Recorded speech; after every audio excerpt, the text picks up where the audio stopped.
Hey guys, and welcome back to our channel. So I've been talking in some of my other videos, if you've seen any of my others, that I am working on a journey. It's a lifestyle journey of doing a better job of allocating the funds that we have coming in to the household. I don't want to call it a budget. I don't like that word. A lot of people will shy away from the word budget, and I don't blame them because it makes you feel strapped. It makes you feel closed in and like you have no options for anything, and that's not the case. There's so many options available nowadays, especially since we have access to the internet. So many different avenues that we can take, and I won't go into all of that on this video because I want to keep it kind of short. But I did want to kind of show you what I have done so far. And this is a packet from the Budget Mom. I do subscribe to her channel. I have bought some of her products. I have been gifted some of her products. She started the year off with Where Do I Start? Which was fantastic for me because I'm not the world's best at this. I do a good job of managing our funds, but not allocating. There's a difference. In my book, there's a difference. So I want to do better at not leaving any money, so to speak, on the table that could be better utilized in getting us to the point in our life that we want to be, which is debt-free.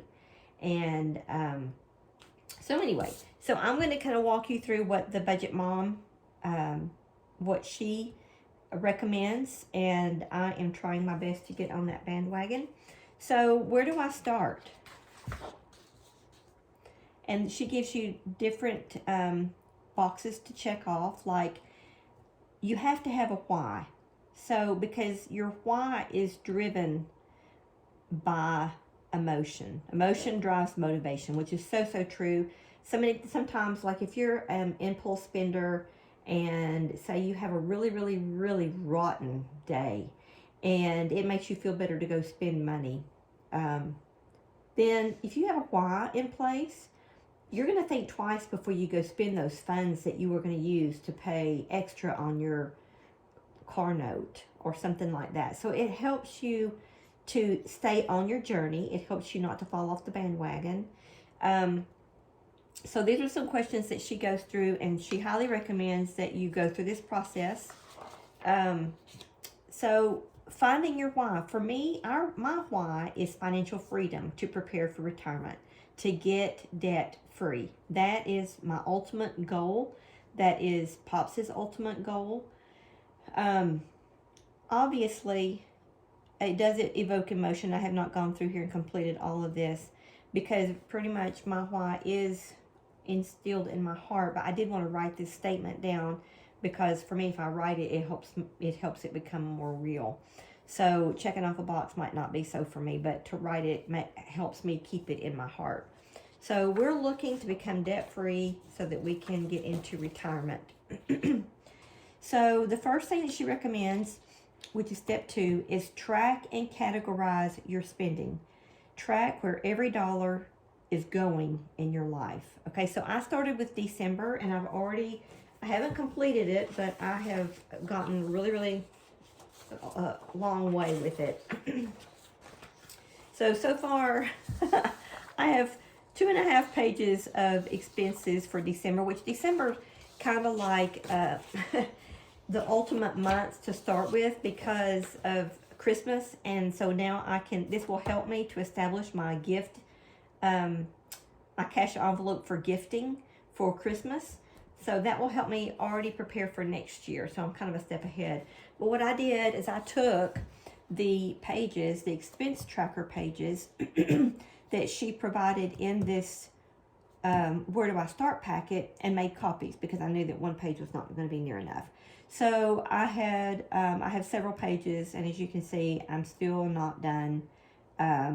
And I already have 2.5. So I'll probably wind up with about 3 to 4 pages of expenses for December. Not every month will be that way, obviously. So then she says to use highlighters to identify possible budgeting categories. Okay, so for example, all food transactions, and this includes eating out. That's the way she does it, and I agree because it's a meal, so you have to count your eating out as part of your food budget.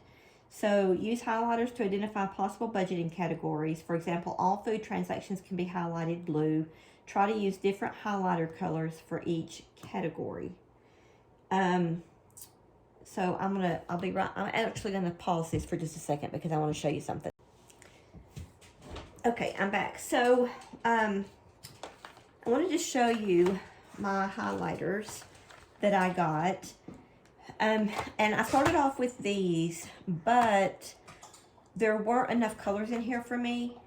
And so I wound up with this set here. And that way I could be sure and have plenty of colors for my various categories. Oops, that dog here. Sorry. So those are my highlighters that I use. And you can, of course, make whatever category, whatever color. You personalize that and make it your own. I struggle with that because I want to make sure each category is a color that I can relate to. And I know that sounds kind of crazy. And I also wanted to share with you something that I saw somebody else had done the other day that I thought was a really nifty idea. So they took their, like, say if this was for food, then they used a label maker and put a piece of tape on here from the label maker and made a label that said food. So that way you don't have to look back on your sheet. You just automatically know this is for food. I thought that was a really great idea, and I'm going to do that as well. So I thought I would share that with you. I obviously can't take credit for that, but I'm going to pass it along because I think it's a great idea. And then you're supposed to identify problem areas or leaks, if you will, in your spending. I'm sure I've got many leaks. Mine has holes all in it. And so I started off, I've already got January's prepared, but I've been really bad. I have not tracked this week's spending, but I will get on that. But I wanted to finish December 1st. So you'll do the same thing for January. It helps for a couple of months if you can track your expenses, and January should be more of a normal month. So it would help to see what a normal month looked like versus a really expensive month. So, and then, so we've got our fixed expenses, and I've started mine. I'm going to redo it because I don't like these to be out of order. I'm OCD with regards to that. So anyway, and I messed up here. I don't like to have mess ups. I like it to be so neat because it resonates with me and I can relate more to it. So anyway, so my fixed expenses will go here like I've started, and these are pretty much all of our fixed expenses. There may be a couple of more that I forgot, but anyway, I thought I would share that. And then step 4 is cash envelopes and variable spending. So she says, I like to call variable spending the silent killer of your budget. Variable costs fluctuate and change throughout the month and over time. It's important to assign spending limits for each of these categories. And yes, I definitely agree with that. Like, for example, your food budget is going to be variable because you don't always know from month to month. So you need to set a limit and say, okay, I don't want to go over $1,000 in my food budget. And that includes eating out.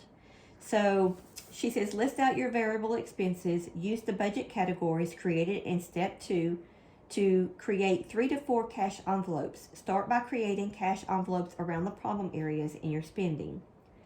When you are spending your cash, ask, if I spend the money now, what am I going to give up in the future? So you have to have kind of a give and take and be prepared for it, and don't let it catch you off guard, because if you do, chances are you'll fall off the bandwagon. And that's where I've kind of been. I have fallen off this bandwagon. I can't tell you how many times. Step 2 was where you're going to assign your categories, because I just wanted to make sure I did cover that, and I did. So, all right. So then she gives us variable spending tracker. So I've started listing what my variable spending would be. Our electric bill is variable. Our water bill is variable. Our food budget is variable. And I'll have to think of the others. I don't have a gift budget, which is horrible. because I really feel like I mess us up by not having all of our funds allocated for her. So, and there are some funds that come into the household that are really difficult because they are variable, such as Pops has an expense account at his work, and so that's going to be variable income, which is very hard to count that as well. However, all of his expense monies go to pay his credit card because that's where those funds were taken from. So I always try to make sure that I flip that around and pay all of the expense money back on his card, because it's not money coming into the household that we get to spend. And then the other thing is my delivery, my side hustles, my DoorDash, my Spark, my Uber Eats. So far, those are the only ones I have. I'm looking for Amazon Flex, and there was one other one, but those haven't come. Oh, Instacart, but those have not come through yet, so I can't count those. But obviously, those are variable incomes as well, because that's going to vary from week to week as to what I'm able to bring in for that. But that could be used for a cash envelope, like a miscellaneous cash envelope for expenses, or getting our emergency fund funded, because we really don't have a so-called emergency fund available to us. And she recommends starting off, I think it's with $1,000, a minimum of $1,000, and then you need to have at least a minimum of 3 months, but preferably 6 months worth of living expenses in the event that a catastrophe came, you lost your job, or you got an illness and you couldn't work and you didn't get paid. Then you would be better prepared to handle such catastrophes as that, or emergencies, through your emergency fund. So that's another really good tip that she highly urges everyone to get funded, is your emergency fund. And here is an envelope. So she's giving you a template here where you can make your own envelope. So you're just going to fold these along the lines and make your envelope. I generally like to do mine out of a little bit of a thicker paper. This is, I think, 24-pound paper, but it's not, still for me, it's not quite thick enough. So I might do cardstock to actually make my envelope. And I struggle with cash. We don't deal much in cash in our household. You can use the same format if you don't use cash either. You can do the same thing with your debit card. Like, I don't write checks for our bills. Those are all paid online through my bank. So it's all transfer money. So you can do the same thing. Like, if you have extra, like say you have $1,000 in the bank and you've allocated all of it to your normal monthly bills and you have $200 left. There's one of two ways you can do, actually there's probably more than two, but here's what comes to my mind, is you're going to put the information here, the date that this is going to be income, or savings, into whatever cash envelope this is going to be. You're going to label it here, which cash envelope, say it was food. Or no, let's not use food because that's a typical one. Let's just say miscellaneous. It's a miscellaneous account. Then you would put, if you wanted to allocate $50, then you would put plus $50 here, and then of course your balance would be $50. This would be, your category would be miscellaneous. And then you just keep adding to it whatever's left, and you can leave that in your bank if you can trust yourself not to touch it. I don't like doing that. I can do it. I have done it for many, many years, but I would really rather put that in an account like Ally, where it will grow. It has great interest rates where they'll pay you, and they have buckets. So you could allocate miscellaneous funds in a bucket on Ally Bank, and you could do it that way and still keep track of it here. You could put, it's in Ally Bank or whatever under bucket miscellaneous. So that's just one of the many ways that you can use these cash envelopes. You don't have to use cash if you're not into using cash She does recommend using cash because she feels like, and I do agree with her, that say you have your envelope here and you have $500 allocated for your food for the month. Well, guess what? When your cash runs out, you don't have any more money to buy any more food unless you take it from another envelope. And that's what she meant back here where she said, excuse me, when you're spending your cash, ask, if I spend the money now, what am I giving up in the future? So you're going to always be prepared to take from another envelope should you run out. And if you run out of everything, then guess what? You're bankrupt. Not really, but you'll be bankrupt in your budget for that month or for that pay period, so to speak. All right, step 5 is the budget calendar. Create your budget calendar at least once a month in advance. Write down all of your paydays and fixed expenses. If it helps, you can write down the amount for income and expenses next to each item.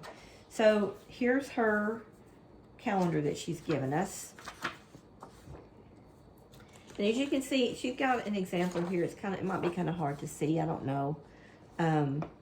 Where she's written in the dates, because these are not dated, so that you can use them over and over. So this would be for December. She's written down her paydays.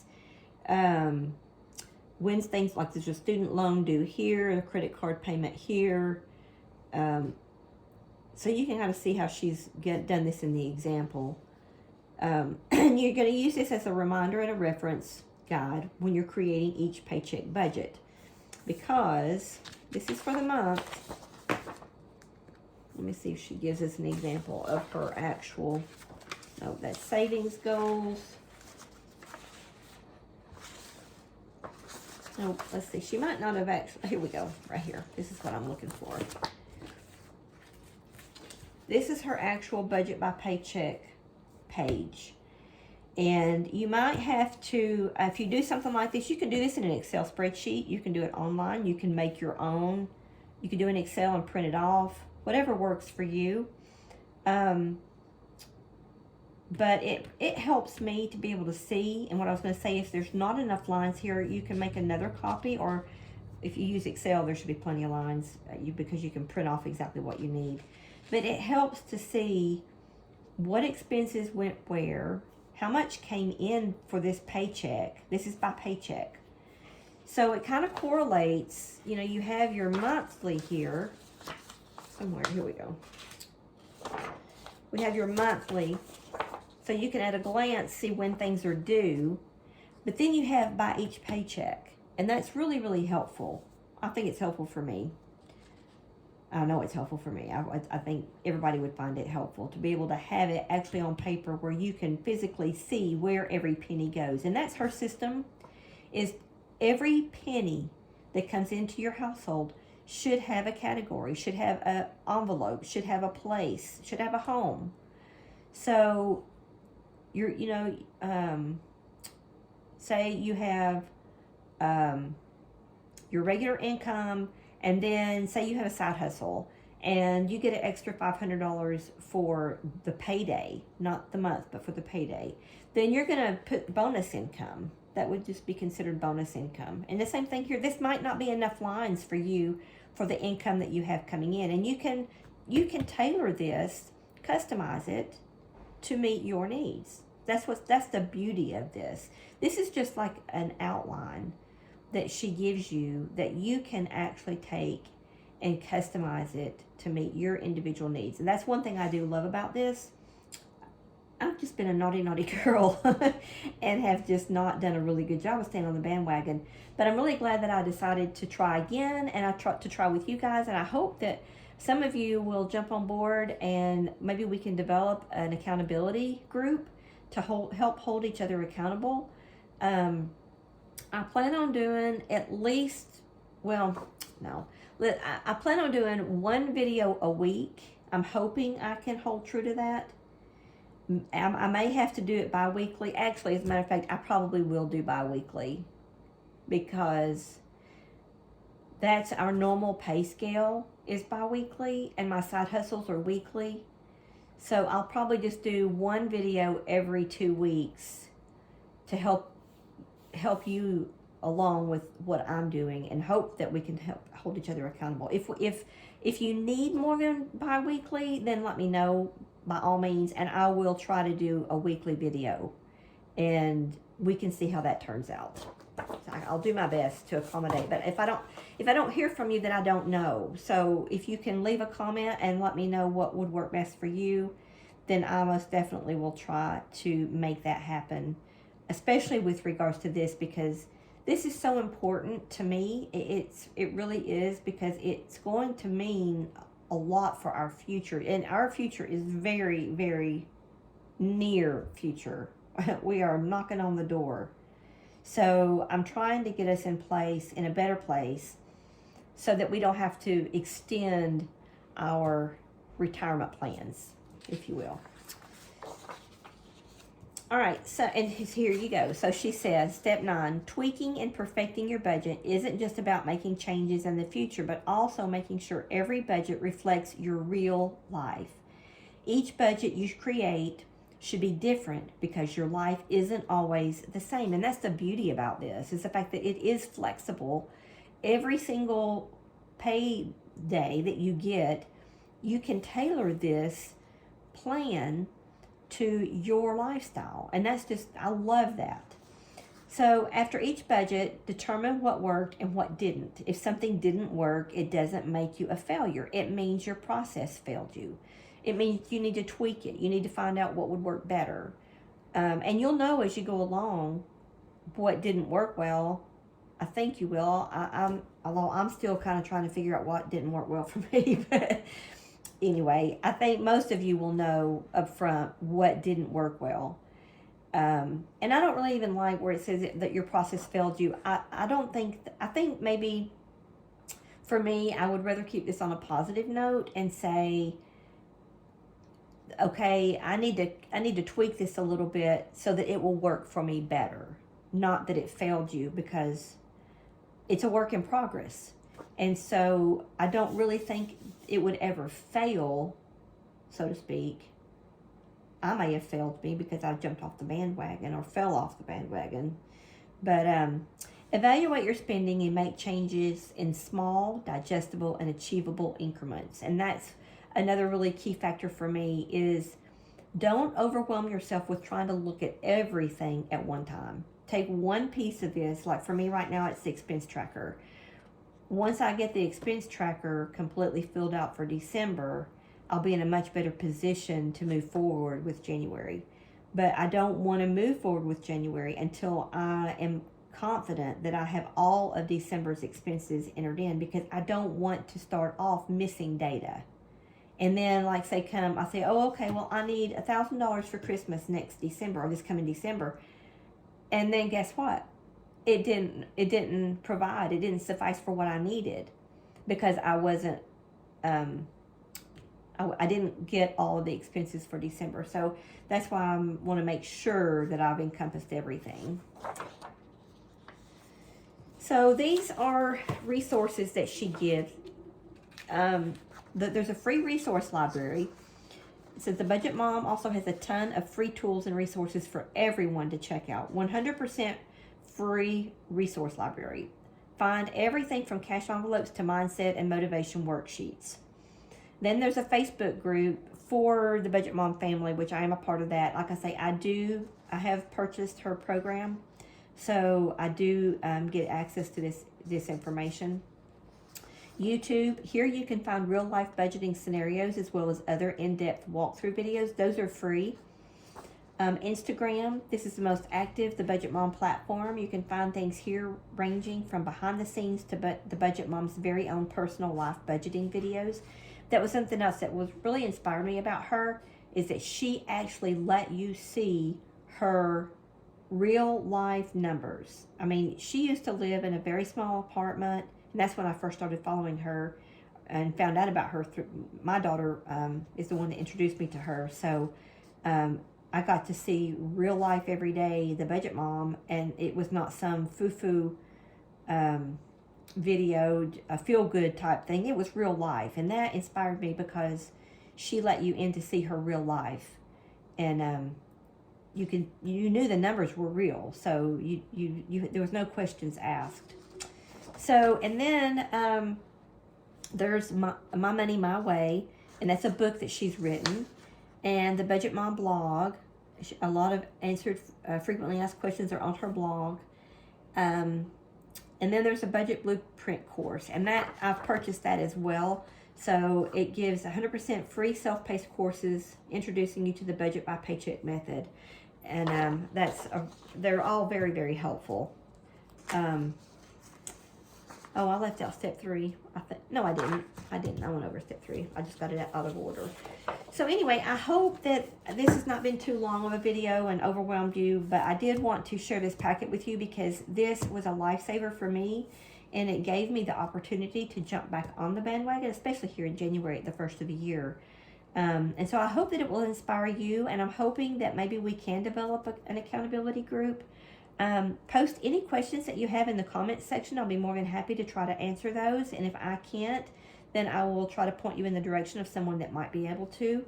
So anyway, I hope that you have learned something, and that it has inspired you, as doing this video has actually inspired me. So until the next video, I will see you later.